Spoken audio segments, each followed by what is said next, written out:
Welcome to online lecture on inorganic chemistry, and we are discussing organometallic compounds. In this video we are going to discuss the general synthetic methods for the preparation of organometallic compounds. So organometallic compounds, these are prepared by various methods, synthetic methods. For example, oxidative addition, it is also called as direct reaction method. Another method is transmetallation reaction or metal-metal exchange reaction. Next method is metathesis or carbanion halide exchange reaction. Then fourth method is metal hydrogen exchange reaction. It is called as metallation reaction. And organometallic compounds are also prepared by methylene insertion reaction. It is also called as methylation reaction. So these are the some methods used for the preparation of organometallic compounds.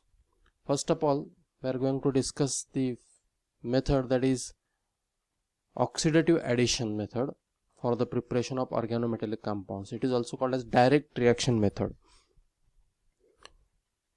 Now, in this method, when electropositive metals like lithium or magnesium, such electropositive metals, when treated with alkyl halides in presence of dry ether, there is a formation of organometallic compounds. So this type of reaction you already studied in earlier standards, that is preparation of Grignard reagent. In Grignard reagent, magnesium is treated with alkyl halide, suitable alkyl halide in dry ether, and there is a formation of alkyl magnesium halide. Alkyl magnesium halide is a organometallic compound. Now why it is called as oxidative addition? So in this reaction there is a oxidation of metal, and therefore the name oxidative addition. So in this method, when metal is treated with the suitable alkyl halide in presence of dry ether, metal undergoes oxidation, and to that metal carbanion, that is carbanion ion, it is attached to metal, and there is oxidative addition. We'll take examples.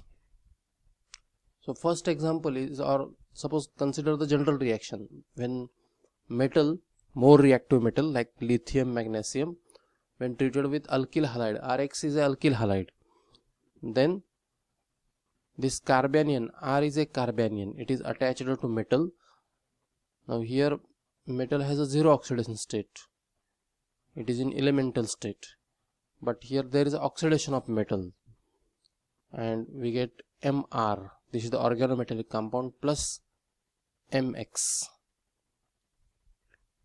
So this is the well-known reaction, and there is a direct addition of the metal and there is oxidation of metal as well, and therefore the name direct reaction method.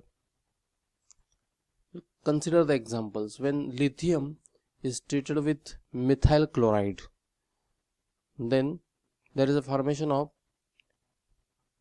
Li4CH34, that is methyl lithium.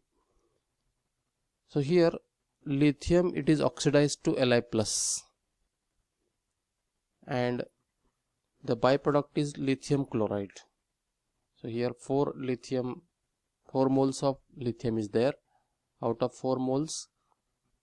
8 moles of lithium is there. Out of 8 moles, 4 moles of lithium, it is converted into methyl lithium or organometallic compound, and remaining 4 moles combines with chlorine, and there is a formation of lithium chloride.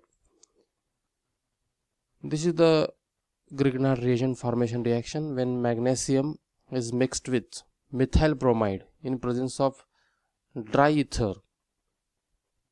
Then there is a formation of methyl magnesium bromide.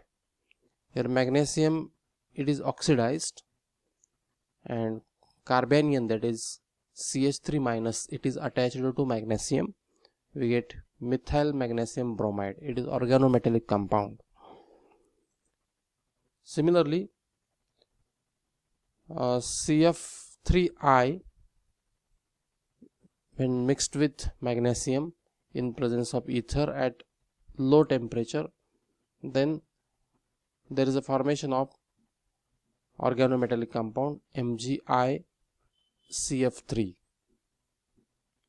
Actually, this is the derivative of methane. In methane, you know, there are 4 hydrogen atoms which are replaced by halogens, that is 3 fluorines and 1 iodine.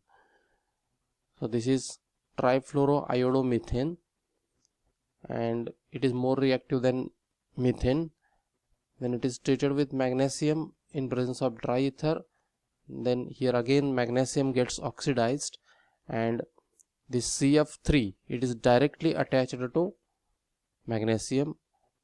Iodine is also attached to magnesium. So this is the organometallic compound. Next example, when phenyl bromide or bromobenzene when treated with zinc in presence of tetrahydrofuran, that is solvent, then there is a formation of organometallic compound. Here zinc is oxidized to Zn2 plus, and it is attached to one bromine and one phenyl ring. So carbon atom of phenyl ring, it is directly attached to zinc, and therefore this is the organometallic compound. Another example, when trifluoroiodomethane when treated with mercury, again here mercury has a zero oxidation state, then there is a oxidation of mercury, and to the mercury CF3, it is directly attached to mercury. There is a formation of carbon mercury bond between CF3 and mercury. Iodine is also attached to mercury, and this is the organometallic compound. Another interesting reaction is when ethyl iodide, ET stands for ethyl group C2H5. When ethyl iodide is treated with the alloy, that is sodium mercury alloy, that is sodium amalgam, then there is a formation of organometallic compound of mercury, that is diethyl mercury plus sodium iodide. So alloy also react with the alkyl halide, especially mercury alloy, that is amalgams. Amalgams react with alkyl halide, and there is a formation of organometallic compound of mercury. So this reaction is carried out in presence of solvent, that is ester, that is ethyl acetate.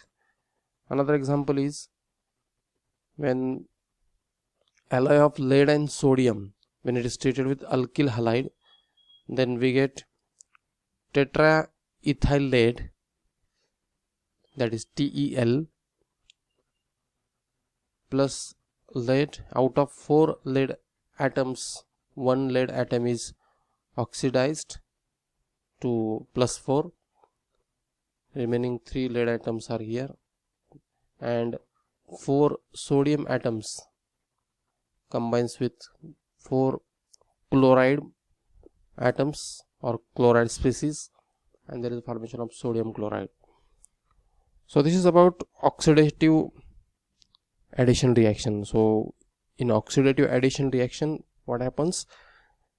The electropositive metal, more electropositive metals like lithium, magnesium, these are treated with alkyl halide in presence of dry ether, and there is a formation of organometallic compound. And most important thing again here is, in this reaction there is a oxidation of metal, and we get organometallic compound, and these are the some reactions.